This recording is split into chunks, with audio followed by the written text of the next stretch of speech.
السلام علیکم دوستو، انسائیڈ بائی معظم فخر میں خوش آمدید۔ آزاد کشمیر 5واں صوبہ بننے جا رہا ہے اور یہ وہ سازش ہے جس کا اظہار مریم نواز صاحبہ آزاد کشمیر کے دوران اپنی انتخابی مہم میں بار بار کرتی آ رہی تھیں، اور یہ جزوی پیش رفت اب ہونے جا رہی ہے۔ اور اس سلسلے میں آئین میں 26ویں ترمیم کا ایک مسودہ تیار کر کے وزیر اعظم عمران خان کو پیش کر دیا گیا ہے، اور وہ کابینہ کے اگلے اجلاس میں اس مسودہ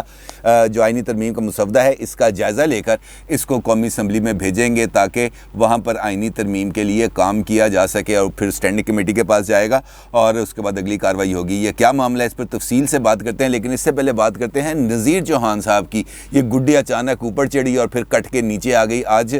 نذیر چوہان صاحب کو کل رات ہو گیا ہارٹ اٹیک، اور اس کے بعد ان کو منتقل کیا گیا جیل کے ہاسپٹل سے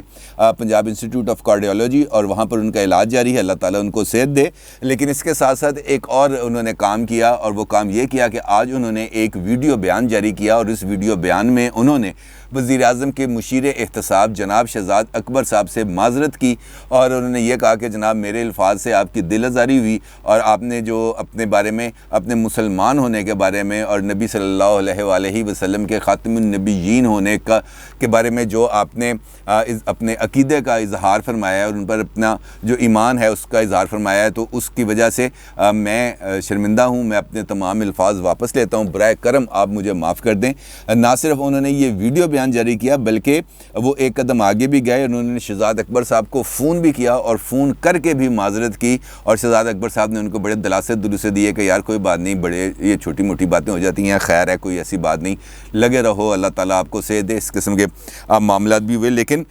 سوال پیدا ہو گیا بہت زیادہ دلچسپ قسم کے، دلچسپ نہیں کہنا چاہیے لیکن کہ 3 دن، صرف 3 دن کہ جیل نے نذیر چوہان صاحب کا جو سافٹ ویئر ہے اس کو ایسا اپڈیٹ کیا کہ اب اس کے اندر کسی قسم کا کوئی ایرر نہیں آئے گا۔ اور مجھے ان کی وہ دوڑ یاد آ رہی ہے جیسے ہی ان کے خلاف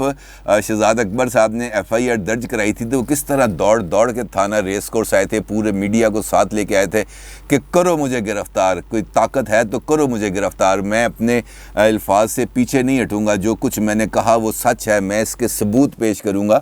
تو پہلی بات تو یہ ہے کہ کسی کے عقیدے کے اوپر، کسی کے مذہب کے اوپر، کسی کے ایمان کے اوپر سوال اٹھانا تو ویسے ہی غلط ہے، اور پھر لڑائی کو اور پھر اختلاف کو اس نہج پر لے کے جانا، اس پیک پر لے کے جانا جہاں پر آپ ایک دوسرے کے خلاف اس طرح بندوقیں تان کے کھڑے ہو جائیں،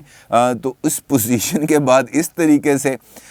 نیچے گرنا بڑے ہی عجیب کی بات ہے۔ اور اس سے تو ایسا ہی تاثر مل رہا ہے جہانگیر ترین گروپ کے بارے میں کہ پہلے گریبان پہ ہاتھ ڈال دو، جب اگلا آنکھیں دکھائے تو فوراً گھٹنوں پر بیٹھ جاؤ یا اگلے کے گھٹنے چھو کے معافی مانگ لو۔ اسی قسم کی صورتحال ہے، کیونکہ جہانگیر ترین صاحب کے اوپر جب کیس بنا تب انہوں نے بھی بڑی آنکھیں دکھائیں، گروپ کو اجلاس ہوئے، کھانے چلے، بیان جاری ہوئے الگ ہونے کے، دھمکیاں دینے کے، اور جب وہ کیس زیادہ تیز ہوا، زیادہ سنگین ہوا، جب وہاں پر اور زیادہ ایویڈنس آیا تو ایک دم پیروں میں بھی جھک گئے، اور اس کے بعد بیرسٹر علی ظفر کی رپورٹ کے بعد سارا معاملہ ختم ہو گیا۔ FIA نے جو اپنی FIRs ہیں وہ بھی واپس لے لی، اور جہانگیر ترین گروپ صاحب نے بھی جو خاموشی طاری کر لی، اور اس کے بعد یہ جو ساکن پانیوں میں جو پتھر پھینکا گیا وہ نذیر چوہان صاحب کی طرف سے پھینکا گیا، اور انہوں نے شہزاد اکبر صاحب کے خلاف ایک محاذ کا آغاز کر دیا، اور پھر وہ محاذ ایسا کھلا کہ ایک مقدمے کے بعد دوسرا مقدمہ، دوسرے مقدمے کے بعد تیسرا مقدمہ، اور چوتھا بھی پائپ لائن میں ہے، وہ جو نیب کے اندر ان کے خلاف اپلیکیشن گئی ہوئی ہے، دیکھیں اب اس کا کیا سٹیٹس بنتا ہے، کیونکہ اب اگر ان کے درمیان کچھ مفاہمت کی یادداشت پر دستخط ہو گئے ہیں تو پھر اس کے نتیجے میں یقینی طور پر ان کو کچھ نہ کچھ ریلیف ملے گا، اور وہ جو ریلیف ہے وہ آگے بھی امپلائی ہوگا، یقینی طور پر وہ جو نیب کے اندر اپلیکیشن ہے اس کے اوپر بھی ان کو ریلیف ملے گا۔ لہٰذا وہ جو لوگوں کو لوٹنے والا معاملہ ہے وہ تو اب سمجھے ختم ہو گیا، کیونکہ ذاتی لڑائی سیٹل ہوگی، لہٰذا لوگوں کو آپ بڑے آرام سے چونا لگا سکتے ہیں، اور نذیر چوہان صاحب اپنی نئی ہاؤسنگ سوسائٹی کے اندر اب اچھے طریقے سے لوگوں کو چونا لگائیں گے۔ اس ساری صورتحال میں ایک جانب تو نذیر چوہان صاحب کے ساکھ کے اوپر بھی بڑے سوال پیدا ہو گئے ہیں، اور اسی طریقے سے جہانگیر ترین گروپ کے حوالے سے بھی بہت زیادہ سوال پیدا ہو گئے ہیں کہ کیا یہ صرف گروپ بلیک میلنگ کے لیے ہے، ان کے اندر کوئی اصول، کوئی ضابطہ، کوئی وہ ہائی مورل گراؤنڈز ان کے اندر بالکل بھی نہیں ہے، اور دیکھنے میں آ رہا ہے کہ یہ ایسا ہی ہے. بلیک میلنگ سے اس گروپ کا آغاز ہوا اور بلیک میلنگ پر ہی اس گروپ کا اختتام ہو رہا ہے, اور اس طریقے سے یہ اپنے معاملات کو لے کے آگے چل رہے ہیں, جس سے لگتا یہی ہے کہ یہ گروپ ایک دن اپنی ساکھ کھو بیٹھے گا. لوگ ان کی باتوں پر یقین کرنا, اعتماد کرنا, ان کی باتوں پر کان دھرنا, ان کو کسی طور پر سیریس لینا قطعی طور پر بند کر دیں گے, کیونکہ یہ خود اپنے پیروں پہ تو کھڑے نہیں ہو رہے, ان کی تو کمر میں ہڈی نہیں ہے. جب کوئی بندہ کوئی بات کرتا ہے, خاص طور پر اس اسٹیچر کا آدمی اپنے ساتھ 40 بندوں کو کھڑا کر کے اپنی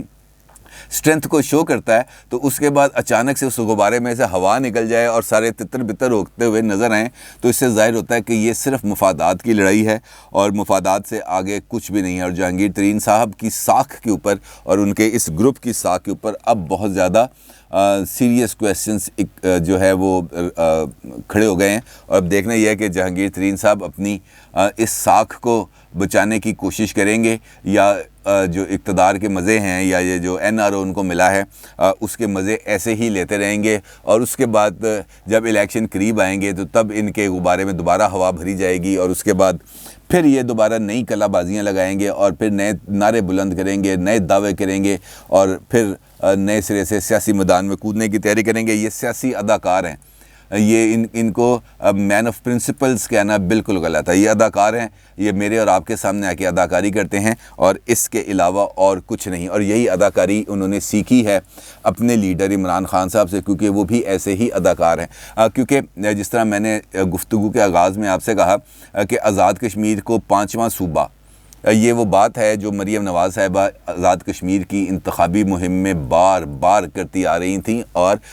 اسی فورم پر آپ کے ساتھ گفتگو کرتے ہوئے میں نے ایک مرتبہ مریم صاحبہ سے اس حوالے سے اپنی رائے کا اظہار بھی کیا تھا کہ پاکستان کے جو ریاستی مفادات ہیں ان کو سیاسی مفادات کے ساتھ اس کا ٹکراؤ نہیں ہونا چاہیے, کیونکہ کشمیر ایک ڈسپیوٹڈ ٹیریٹری ہے یو این چارٹر کے مطابق, اور اگر ہم اس کے سٹیٹس کو چینج کریں گے تو انفیکٹ ہم یہ تاثر دیں گے دنیا کو کہ جناب ہم نے کشمیر کے اوپر اپنی پوزیشن کو بدل لیا ہے. اور اب یہ جو کشمیر کے اوپر آئینی ترمیم 26ویں آئینی ترمیم کا مسودہ تیار کیا جا رہا ہے, اور بلکہ تیار کر لیا گیا, اس کو پرائم منسٹر کے پاس بھیجا جا رہا ہے, تو یہ اسی سمت میں قدم ہے جس کا میں اظہار آپ کے ساتھ کر رہا تھا. گلگت بلتستان کو اگر آپ انٹرم صوبے کا درجہ دیتے ہیں تو اس کا مطلب یہ ہے کہ وہ پرنسپل ہر جگہ پر ایکولی اپلائی ہوگا, کیونکہ گلگت بلتستان کو آپ آزاد کشمیر سے الگ نہیں کر سکتے. یہ آزاد کشمیر کا ہی حصہ ہے, اور یہ بھی اتنا ہی متنازع علاقہ ہے جتنا آزاد کشمیر یا انڈین آکوپائیڈ کشمیر یا جموں اور لداخ کے علاقے ہیں, اور ان کا حتمی فیصلہ ہونا باقی ہے. لہٰذا اگر ہم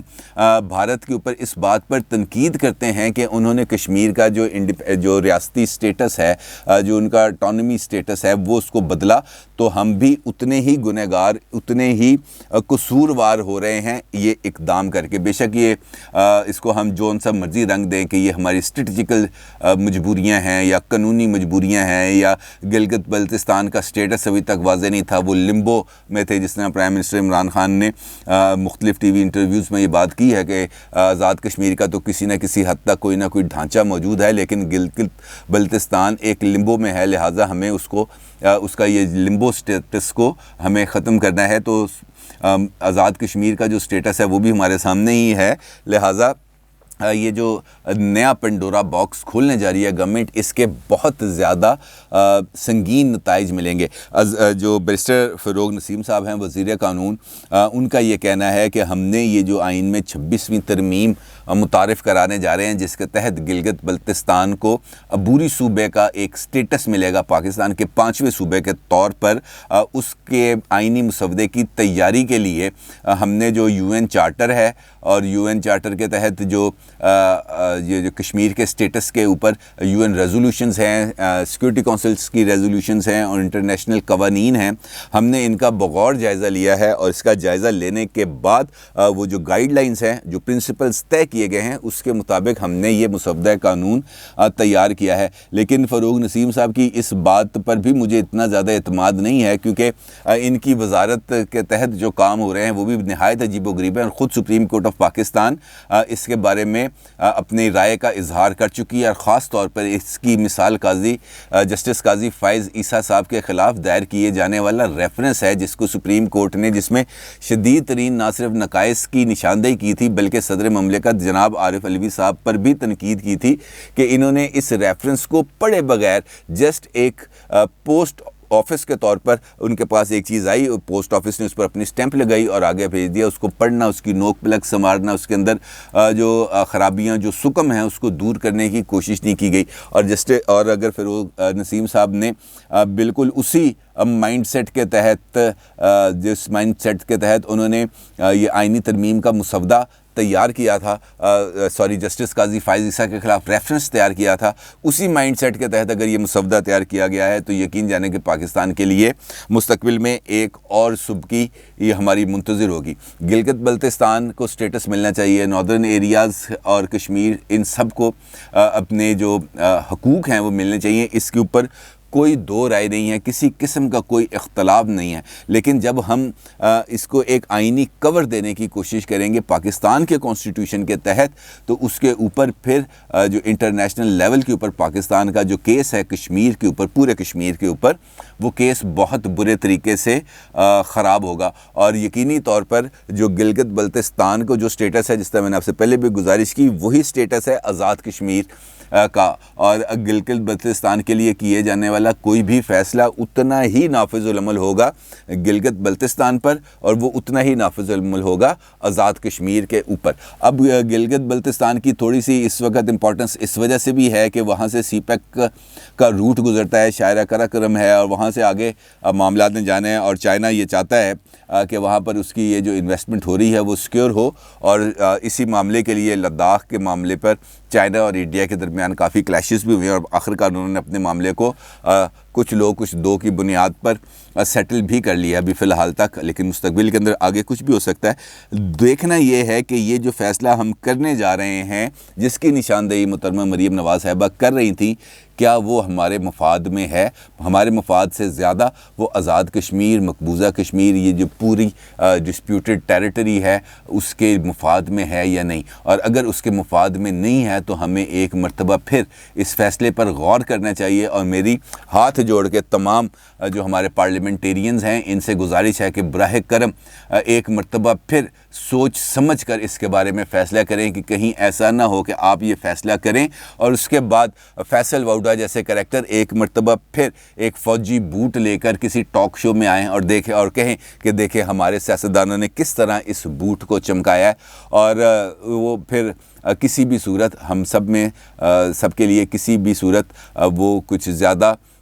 ستائش کی بات نہیں ہوگی بلکہ ندامت کی بات ہوگی، اور ہمیں اس کے لیے جواب دہ ہونا پڑے گا ایک نہ ایک دن ضرور۔ اپنی رائے کا ضرور اظہار کیجیے گا۔ آپ کا بہت شکریہ۔ اللہ حافظ۔